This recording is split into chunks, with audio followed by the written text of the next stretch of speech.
जय हिंद। इस वीडियो में हम समझने वाले हैं कि 10वीं के बाद कमांडो कैसे बने, यानी कि मैट्रिक के बाद कमांडो कैसे बन सकते हैं। भाई इसको हम इस वीडियो में समझने वाले हैं।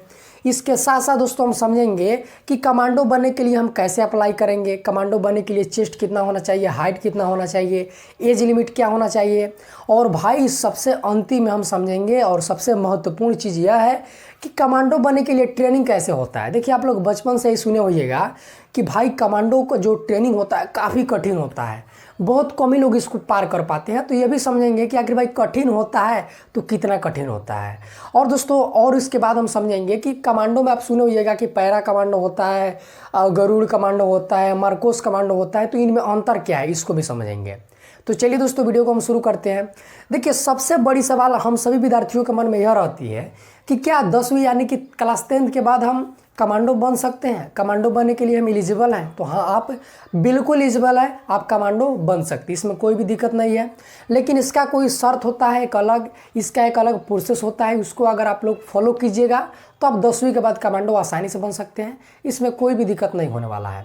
देखिए सबसे पहला तो शर्त यह रहता है कि आप क्लास 10th यानी कि मैट्रिक में पास होने चाहिए। इसमें आपको मतलब यह नहीं रखता है कि आप 50% आपका अंक आना चाहिए या फिर 60% लाना चाहिए, आपको नंबर 70% लाना चाहिए। इसमें ऐसा कोई भी रिक्वायरमेंट नहीं है, केवल यह मतलब रहता है कि आप कमांडो बनने के लिए मैट्रिक में पास होना चाहिए। और जो दोस्तों आपका जो एज होना चाहिए वह 17.5 से 23 तक होना चाहिए।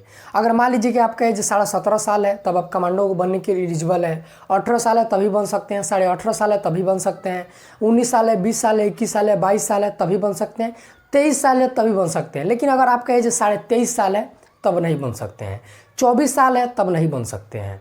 तो वही हम बोल रहे हैं कि 10वीं के बाद कमांडो बनने के लिए आपका जो एज होना चाहिए वह 17.5 से लेकर 23 तक होना चाहिए या इनके बीच में होना चाहिए। तो उम्मीद है कि आप लोग एज को भी समझ गए होंगे। अब सबसे महत्वपूर्ण इसमें बात रह जाती है कि भाई हमारा हाइट कितना होना चाहिए। तो दोस्तों जो आपका हाइट होना चाहिए मिनिमम यानी कि कम से कम वह 157 सेंटीमीटर होना चाहिए, यानी कि 157 सेंटीमीटर होना चाहिए कम से कम। अगर इससे ज़्यादा है तब कोई बात नहीं है। और वेट के बारे में बात कर लेते हैं, यानी कि हमारा वज़न कितना होना चाहिए। तो दोस्तों जो आपका वज़न है वह कम से कम 50 किलो होना चाहिए। अगर इससे ज़्यादा भी है तब भी कोई बात नहीं है, लेकिन कम है तब दिक्कत है। ठीक है, मान लीजिए कि आपका जो वज़न है 50 किलो है तब आप कमांडो बनने के लिए एलिजिबल है, लेकिन 49 किलो है तब नहीं बन सकते हैं। अगर 51 किलो है तब बन सकते हैं, 52 किलो है तब बन सकते हैं, 60 किलो है तब बन सकते हैं, 65 किलो है तब बन सकते हैं। लेकिन आपका जो वेट होना चाहिए 50 से कम नहीं होना चाहिए। तो उम्मीद है कि आप लोग इसको भी समझ गए होंगे। अगर आपको 10वीं के बाद कमांडो बनना है दोस्तों तो आपको 3 स्टेज से गुजरना होगा। कितना स्टेज से गुजरना होगा? तो आप लोग कहेंगे कि प्यारे सर आपने अभी बताया हमको 3 स्टेज से गुजरना होगा। अब दोस्तों हम समझ लेते हैं कि आखिर वो 3 स्टेज कौन कौन से हैं। तो दोस्तों जो सबसे पहला स्टेज है यह है प्री ट्रेनिंग। दूसरा दोस्तों होता है मिड ट्रेनिंग और तीसरा होता है एडवांस ट्रेनिंग। अब दोस्तों हम बारी बारी से इन तीनों स्टेज को अच्छे से समझ लेते हैं। देखिए सबसे पहले हम समझ लेते हैं भाई कि आखिर प्री ट्रेनिंग होता क्या है। देखिए अगर आपको 10वीं के बाद कमांडो बनना है दोस्तों तो आपको सबसे पहले इंडियन आर्मी या फिर इंडियन एयरफोर्स या इंडियन नेवी को ज्वाइन करना होगा। अब मान लेते हैं अगर आपको इंडियन आर्मी अगर आप ज्वाइन कर रहे हैं तो दोस्तों इंडियन आर्मी को ज्वाइन करने का कुल मिलाकर 3 तरीका होता है। पहला होता है आर्मी जीडी भर्ती, आप यहाँ से इंडियन आर्मी में जा सकते हैं। दूसरा होता है आर्मी क्लर्क भर्ती, आप यहाँ से इंडियन आर्मी में जा सकते हैं। तीसरा होता है दोस्तों आर्मी टेक भर्ती, आप यहाँ से जा सकते हैं। यानी कि मेरा कहने का मतलब है कि आप तीनों में से किसी एक से भी इंडियन आर्मी में आप जा सकते हैं। और देखिए जब भी कोई व्यक्ति इंडियन आर्मी में जाता है तो दोस्तों वो 2 ही तरीके से जाता है, या तो ऑफिसर के रूप में जाता है या सोल्जर के रूप में जाता है। तो अगर आप 10वीं के बाद इंडियन आर्मी में जाना चाहते हैं तो आपको ऑफिसर के रूप में इंडियन आर्मी में नहीं भेजा जाएगा, आपको दोस्तों सोल्जर के रूप में इंडियन आर्मी में भेजा जाएगा।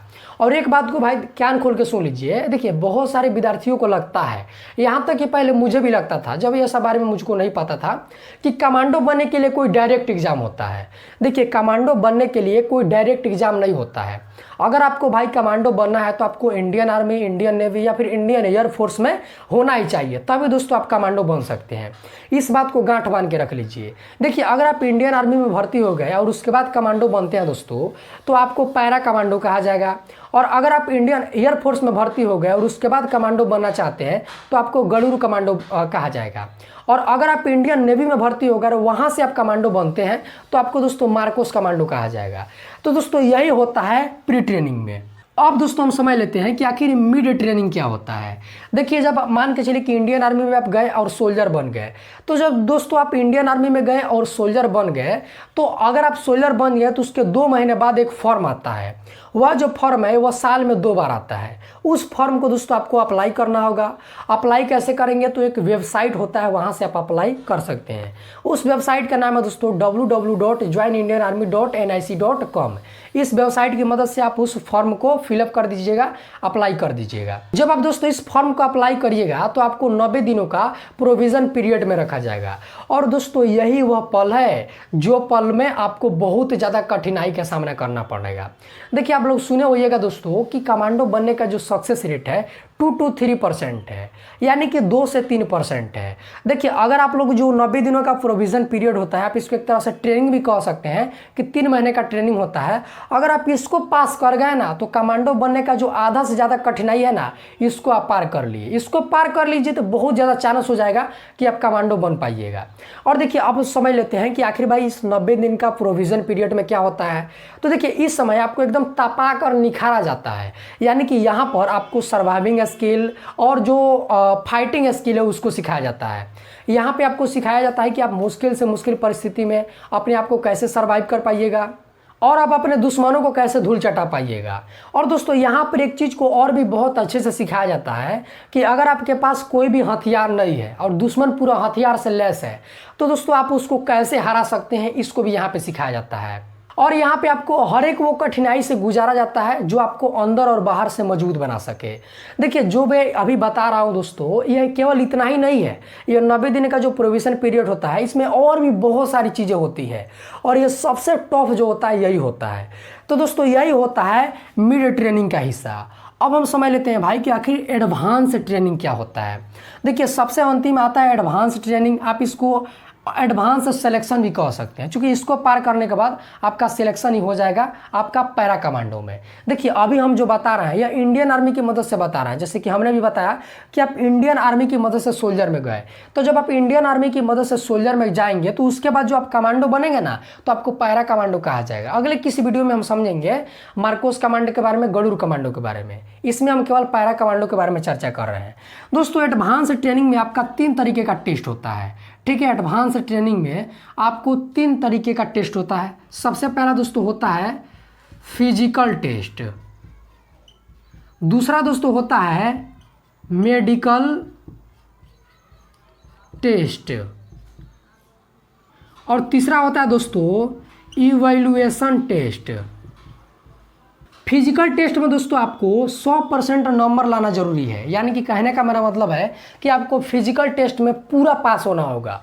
थोड़ा सा भी गड़बड़ी कीजिएगा तो फिर गड़बड़ हो जाएगा। क्योंकि आप दोस्तों जानते हैं कि जो हमारा इंडियन आर्मी है, भारतीय सेना है, यह भारत के सबसे मजबूत सेनाओं में गिनी जाती है। तो इसके लिए दोस्तों तो इतना होना ही चाहिए। फिजिकल टेस्ट में आपको पूरा नंबर लाना है, थोड़ा सा भी गड़बड़ी होगा कमांडो नहीं बन सकते हैं। समझ लीजिए कि कितना ज़्यादा कठिन है। जितना मैं बता रहा हूँ ना भाई, उतना आसान नहीं मत समझिएगा। इसको बनने में भाई पसीना पसीना छूट जाएगा। बहुत सारे व्यक्ति तो यहाँ पे बीच में ही ट्रेनिंग छोड़ के भाग जाते हैं, इतना कठिन होता है। दूसरा होता है मेडिकल टेस्ट। तो दोस्तों मेडिकल टेस्ट में आपको कम से कम 50% नंबर लाना है, कम से कम। आप इससे ज़्यादा भी ला सकते हैं, 60% भी ला सकते हैं, 70% ला सकते हैं, 100% लाइएगा तो तब तो कोई बात ही नहीं, लेकिन कम से कम आपका 50% नंबर लाना जरूरी है। और दोस्तों जो तीसरा होता है यह इवैल्यूएशन टेस्ट, इसमें आपको दोस्तों कम से कम 20% नंबर लाना जरूरी होता है। इवैल्यूएशन टेस्ट क्या होता है, इसको आप लोग समझ लीजिए। देखिए, यहाँ पे आपको सिचुएशन बेस्ड क्वेश्चन पूछा जाता है। यहाँ पे आपको बहुत सारी सिचुएशन दी जाती है और आपसे पूछा जाता है, आपको देखा जाता है कि आप अलग अलग सिचुएशन में आप कैसे फैसला को ले पाते हैं। यहाँ पे यह पूछा जाता है। मेडिकल टेस्ट में आपके आँख, नाक, कान, गला, ये सब कुछ, गला को नहीं चेक किया जाता है, आँख को चेक किया जाएगा, नाक को, मुंह को, हाथ को चेक किया जाता है, पैर को चेक किया जाता है और आपके प्राइवेट पार्ट को चेक किया जाता है। फिजिकल टेस्ट में आपको खूब दौड़ाया जाएगा, आपको हाइट को नापा जाएगा, आपका चेस्ट को नापा जाएगा, तो इस सब के बारे में चेक होता है। और इवैल्यूएशन टेस्ट क्या होता है इसको हमने आपको बता ही दिया। अगर दोस्तों आप इन सभी को पार कर लेते हैं तो आप समझ लीजिए कि आप भाई पैरा कमांडो बन गए। तो उम्मीद है दोस्तों कि आप लोग समझ गए होंगे कि आखिर हम पैरा कमांडो कैसे बन सकते हैं। तो दोस्तों आज के लिए इतना ही, फिर मिलते हैं अगले किसी खास वीडियो में। तब तक के लिए जय हिंद, वंदे मातरम, हंसते रहिए, मुस्कुराते रहिए।